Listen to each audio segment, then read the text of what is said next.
दोस्तों आज का दिन गोल्ड में क्या प्राइस मूव रह सकती है, हमें बाय करना चाहिए या सेल करना चाहिए।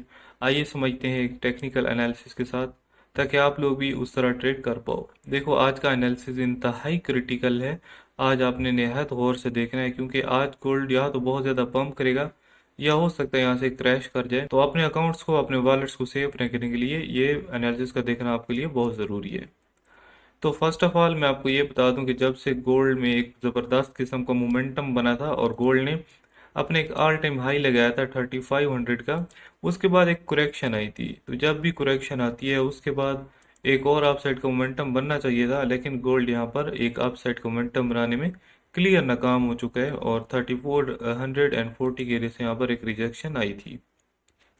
अब दोबारा गोल्ड उसी सपोर्ट लेवल के पास आ चुका है जहां से पहले इसने पंप लिया था।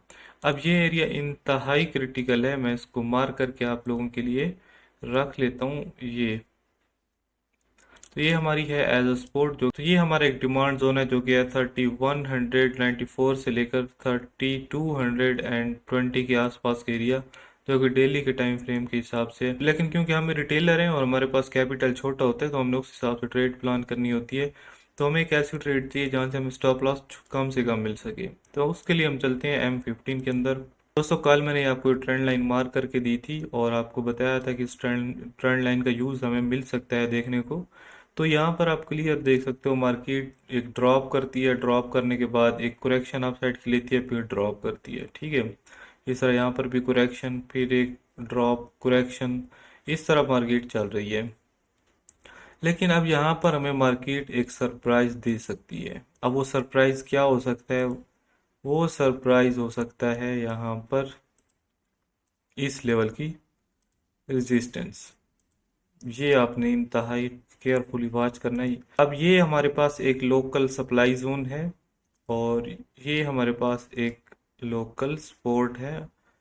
और सपोर्ट ज़्यादा तगड़ी है, ज़्यादा यहाँ पर स्ट्रॉन्ग है एज कम्पेयर टू रेजिस्टेंस, क्योंकि डेली का टाइम फ्रेम में भी गोल्ड अपनी जो सपोर्ट जोन है वो टेस्ट कर चुके हैं।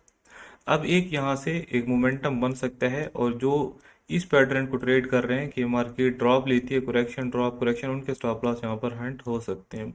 तो आपने केयरफुली वॉच करना है कि मार्केट इस एरिया को ब्रेक करती है या नहीं। ये रेजिस्टेंस ब्रेक होनी चाहिए। अगर तो ये रेजिस्टेंस ब्रेक हो जाती है तो नेक्स्ट टारगेट जो हमें मिल सकता है वो हमें तकरीबन 100 पिप्स के अराउंड मिल सकता है, वो है 3260 का एरिया। अब कहीं ना कहीं ये ट्रेंड लाइन को टेस्ट करना चाहिए इसे। ठीक है, तो जैसे ही इस ट्रेंड लाइन को टेस्ट होगा उसके बाद यहाँ से मार्केट का फॉल होना बनता है। तो अगर आप लोग बाय साइड की तरफ जाना चाहते हो तो आपने वेट करना है फर्स्ट ऑफ ऑल कि गोल्ड इस सप्लाई जोन को या इस रेजिस्टेंस को ब्रेक करे, तब यहाँ से एक बाय साइड की एंट्री आपने लेनी है। ठीक है ना, यहाँ से एक बाय साइड की एंट्री लोगे तो यहाँ तक आप ले फर्स्ट टारगेट ये रेजिस्टेंस ले लो, सेकंड टारगेट यहाँ पर ये ट्रेंड लाइन रहेगी।